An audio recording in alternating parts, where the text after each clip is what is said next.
Hello, I'm Llewellyn King, the host of House Chronicle, which is coming right up, but first a few thoughts of my own. I've been reading a magnificent book. It's quite long and it's quite excellent. It's history on steroids. It's called The Flight of the Eagle. It's the history of America.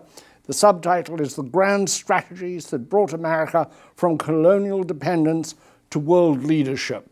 But this isn't a book written by a normal historian. It's written by Conrad Black, one of the great newspaper proprietors of the 20th century, who later fell foul of American law and who in fact served time in a federal prison for fraud. But nonetheless, he persevered, partly working in prison, to write this book, which is something of a paean to the American spirit, to American organization, to American leadership. He saw and sees America as needed in the world. It's a marvelous antidote to the negativism of the moment.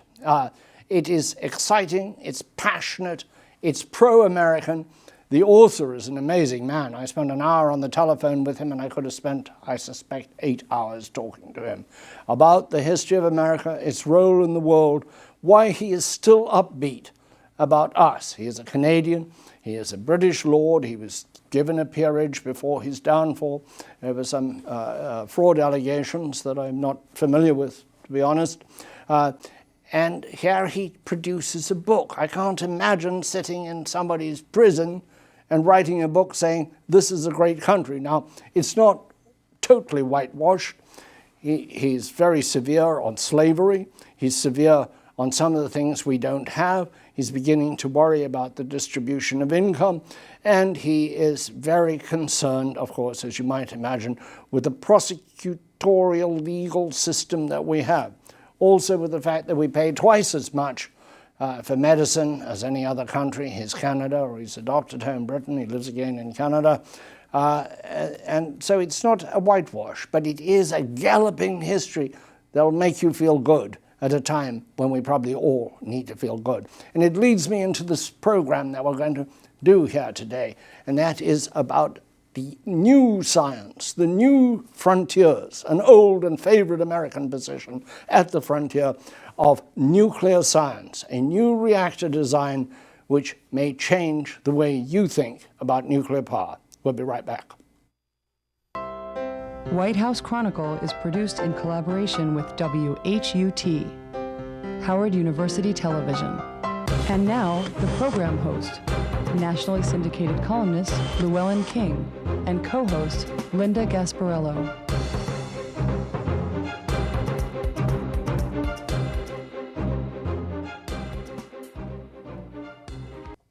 Hello again, and thank you for coming along.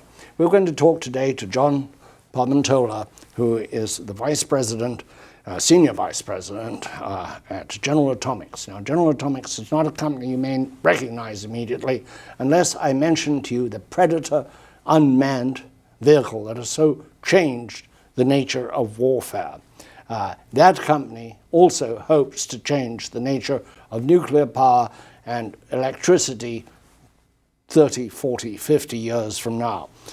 John is working on a reactor which is called the EM squared. It's a modular reactor, small, compact, but very high temperatures, very portable compared to today's reactor. Talking with John and myself is going to be a very old friend of mine, Joan Lin Wang of IHS Sarah, an economist who looks at the nuclear field, looks at the market, sees whether there's a need at all for more nuclear, and by another old friend of mine, a very gifted journalist and broadcaster, Burke Moeller of nrgppolitics.com. John, tell us about your reactor and why is it new and different? Well, General Atomics about 5 years ago began to look at current technology and looked at the barriers that were preventing it from going forward. And of course, the focus became one on economics, in trying to improve the economics of nuclear energy, while at the same time trying to improve safety as well as reducing the amount of waste that a reactor produces, as well as trying to reduce proliferation risk associated with nuclear energy. So this is a kind of magic machine that meets many of the problems facing conventional nuclear. Yes, but we looked at two principal barriers, which I think a lot of people are familiar with. One is current technology is very large, complex systems. They cost a lot. The two Vogtle plants that are being built today. These are two that are being built in Georgia. Right. And these are advanced light water reactors. They are very safe reactors by modern standards, but they cost $19 billion, $9.5 billion apiece. There are very few utilities in the United States that can afford these reactors, invest in them.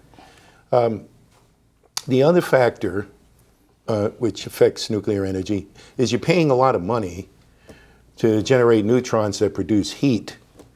And you need to be able to capture the heat efficiently and turn it into electricity. And if you look at the history of light water reactors, what you see is that there's a topping off at about 34%. If you look at coal, coal is at about 45%. And natural gas, which people bring up frequently, it's not just the price of natural gas that makes it competitive. They've reached 63% efficiency. So if nuclear is going to play or participate in energy production, we have to make sure that it is efficient and also at the same time economic. We've got some pictures we'll put up on the screen, and you can explain these things to us. We've got a schematic, I think, that's coming up here. That'll show how this, well, there's the General Atomics company, that's your company. Very inventive company. And there, what are we looking at there? Okay, what you're looking at is two energy multiplier modules. You see the 3 white spots, 6 white spots.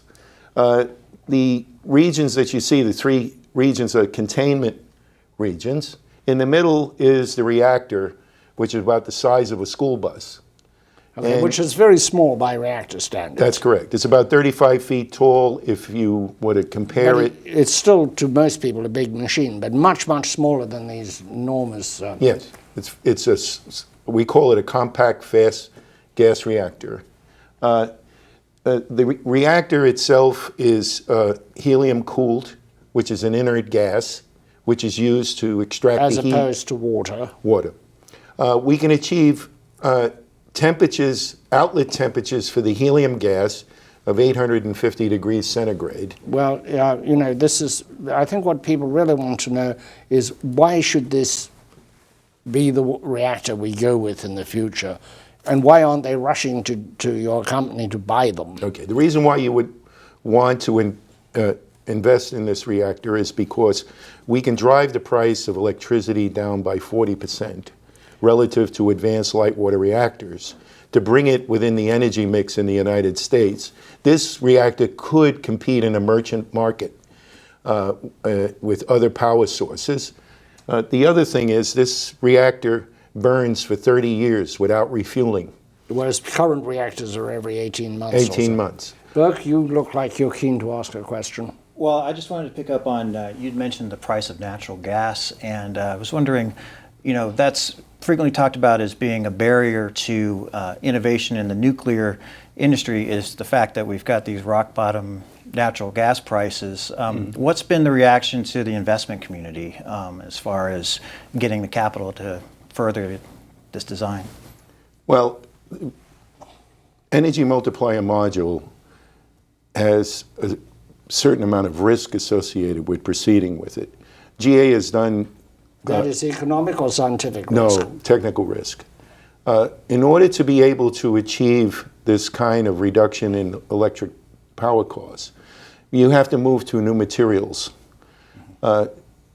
Simple physics tells you that if you want to get to high efficiency, you have to get to high temperatures. The problem, of course, is when you get to high temperatures, most materials cannot survive in a harsh, radioactive and high temperature environment.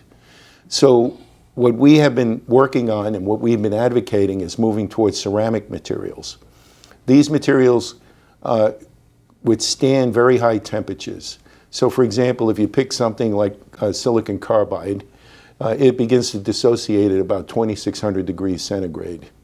If you pick zircaloy in a light water reactor, it begins to experience severe fatigue at about 800 degrees centigrade. These are concepts that not everybody understands, but the cladding is what goes around the nuclear fuel. Yeah, in the case of a light water reactor, you use zircaloy, it's a metal.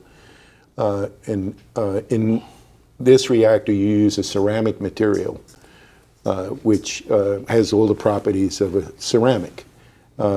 Also, the fuel that you put into those rods that contain the fuel is a ceramic fuel. That fuel withstands temperatures of about 2,800 degrees centigrade. So this enables you to go to a high temperature. We've got another picture here. What is this showing? This is the reactor and the building that would come with it? This is a 4-unit. If you took those 2 units that were in the previous, those you can build together. And this is the secret. It's modular and you can add them. And then you can add them in there. This is a 4-reactor plant. This is equivalent to an advanced light water reactor in its power output. And you just can't focus in on the reactor. The power conversion unit that goes along with this reactor. We're looking, for the benefit of our radio listeners, we're looking at a very tight arrangement of machines here. Llewellyn, you're an economist. You look at the market. Is there a need for this new reactor? What's it going to look like? They say that electric demand worldwide will increase by 2040 by 50%. Do we need to jump ahead of the current generation? We certainly need diversity in technologies for power generation. In fact, we at IHS-CERA actually forecast the electric power demand for 2040 will more than double today's worldwide. That's in the US or worldwide? Worldwide. So my estimate is lower. Yes, your estimate is lower. And if we look at across energy field, power is actually the fastest growing compared to, in the final demand sense, compared to direct use of natural gas, coal, and so on. And in fact, other fuels compete to fuel power for power generation. Increasingly, as we all know, we rely on power, and the precision of electric power, cannot be beat by other forms of energy. Now, for nuclear power, yes, the world does need innovation. And I'm an economist, so John, I'm looking at this 40% very enticing number of cost reduction. And just a couple of questions.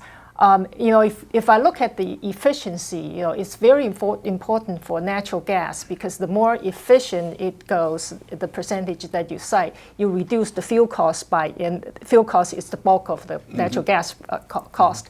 But when it comes to nuclear, the fuel cost component, including waste disposal, is less than 10%. So the bulk of the cost is construction and also in people, kind of operating costs. So I'd like to hear a bit more about how this new materials and this new design can cut the unit cost, per kilowatt of construction, rather than the total size. Well, John, can you hold that answer, but don't forget it. I just wanted all the station identification, primarily for our listeners on Sirius XM Radio, channel 124, where this program is heard 4 times every Saturday. Also for our listeners around the world on the Voice of America television programs, our viewers and listeners, and of course the 200 television stations in the US where this program is broadcast.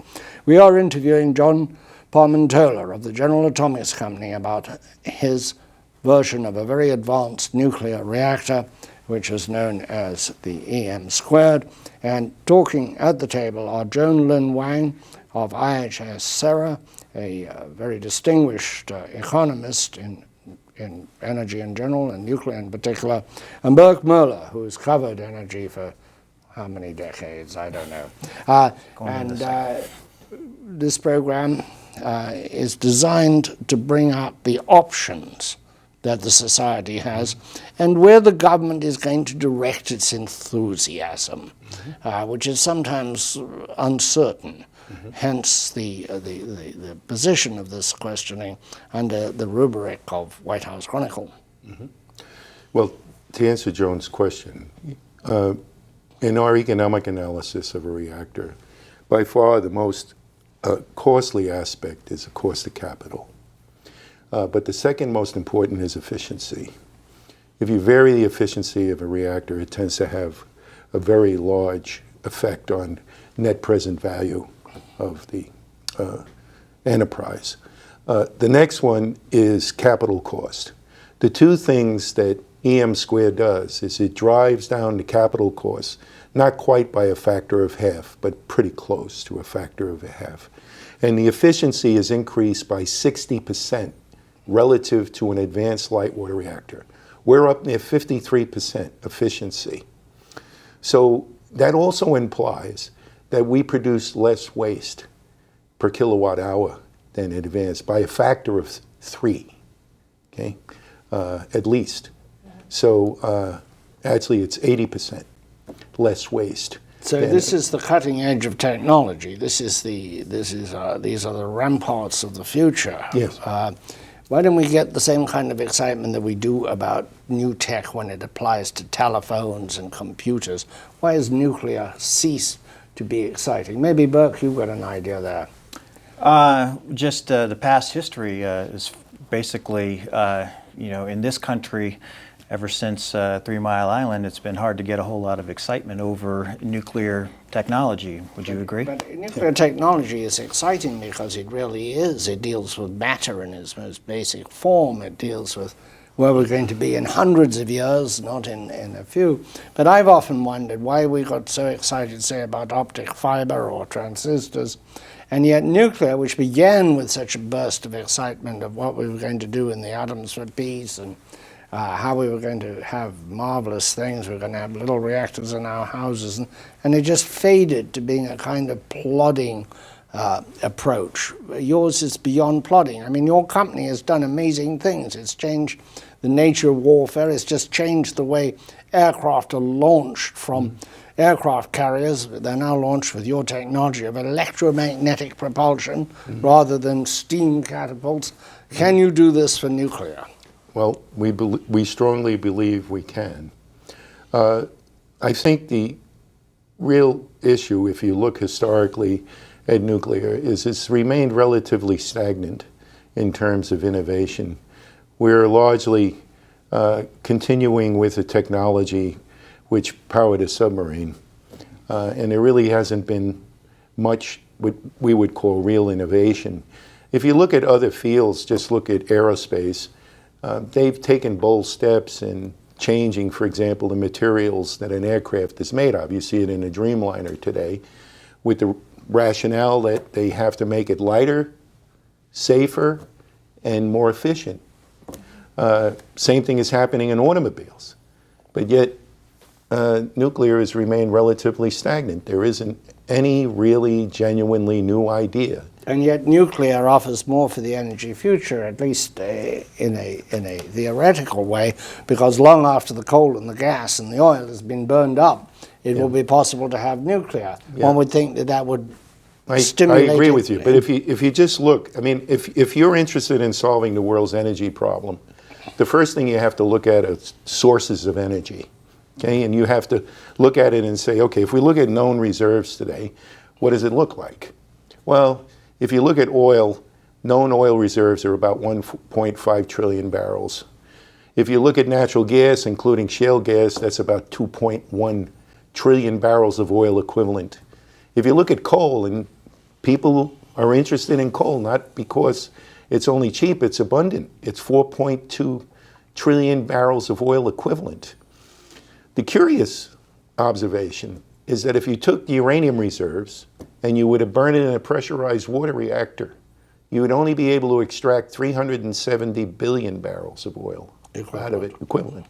However, if you have a reactor that can genuinely extract the energy from uranium, it's equivalent to 95 trillion barrels of oil equivalent. So if you're looking at it from the point of view of a source, uranium is by far the greatest source of energy. It's a matter of picking a reactor design and a fuel cycle that can genuinely extract the energy out of uranium. Let me just say there's an empty seat at this table, and that's called climate. We haven't mentioned it. If we're going to do something about climate, Llewellyn, are we going to have to look much harder at nuclear than we've been looking? Exactly. And nuclear remains the single most kind of a source that can really produce a lot of non-carbon the electric power. We also have renewables. Renewables come with renewables challenges, so we definitely need both. And in our kind of a modeling exercise, without nuclear, it is very, very difficult to really turn things around in terms of bending the curve and begin to cut carbon, let alone cut carbon substantially to reduce the concentration. And one question I wanted to have for John is that is General Atomics really looking at this as being something that would be sold exclusively in the United States, or are you looking at it as possibly selling this to other countries who might be interested in ramping up their use of nuclear? For example, I've heard a lot that China may emerge as a strong suitor for developing nuclear power over the next decade or so. Mm-hmm. Where does the company stand on that? We look at this reactor as a reactor for the world, to provide the world with affordable, safe energy where we do not create waste streams that create a lot of public controversy and difficulty. And also we are looking towards fuel cycles that reduce proliferation risk as opposed to advancing proliferation risk. We have to be concerned about all these issues with nuclear reactors. But unless we make them economic, it's a moot point because nobody is going to invest in it. They're going to go for the alternatives, which are fossil fuels, basically, I think, pretty much.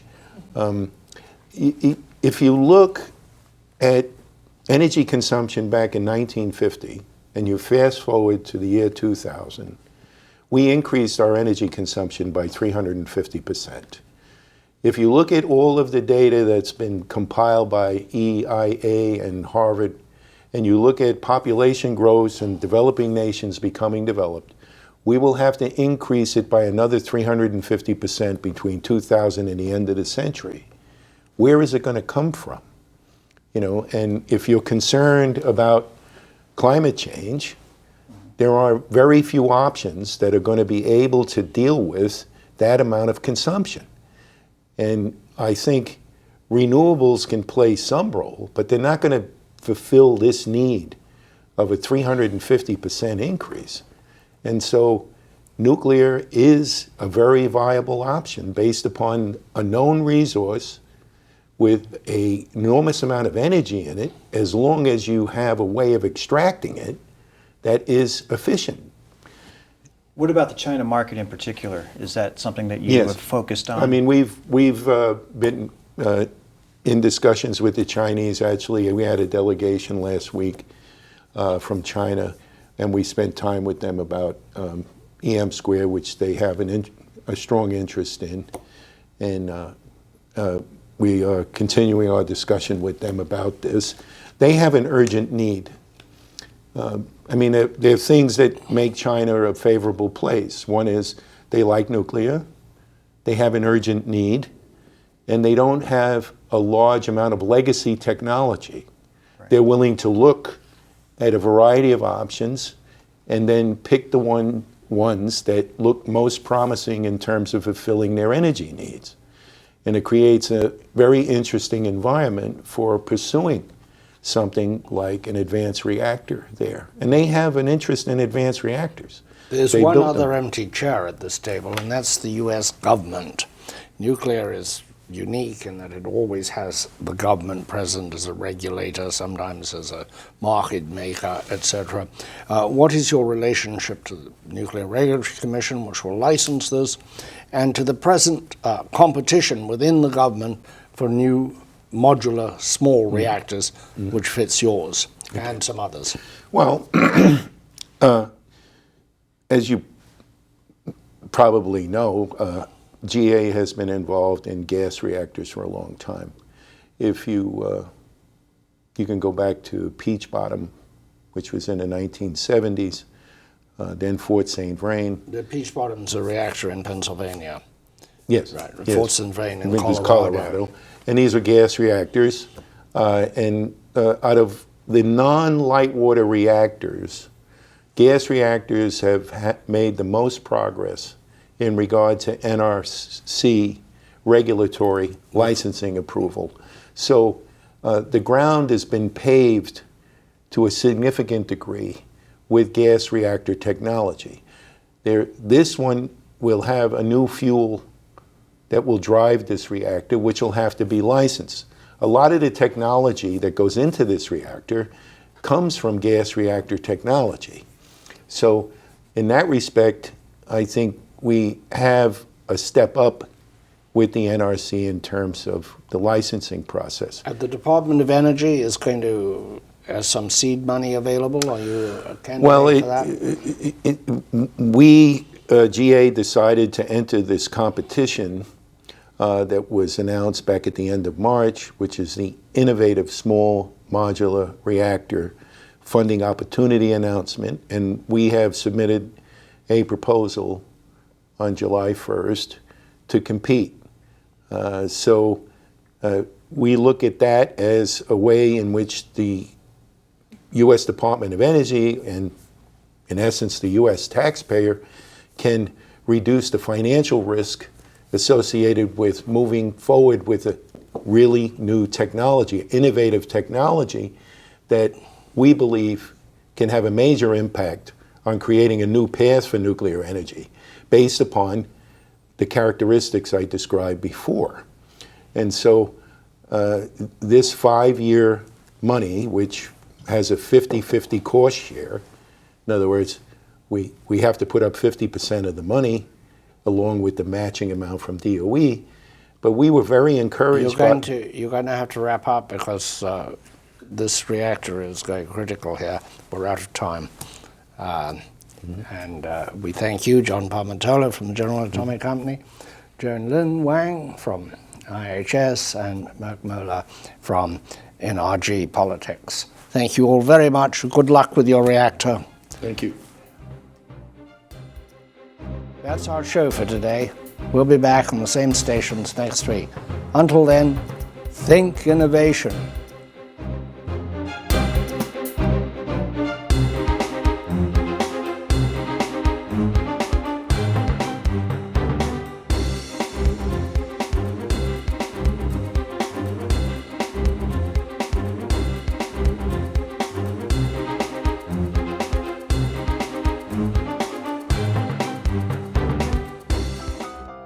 White House Chronicle is produced in collaboration with WHUT, Howard University Television.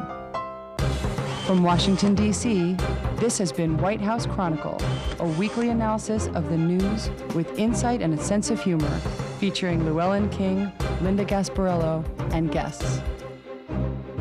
This program may be seen on PBS stations and cable access channels.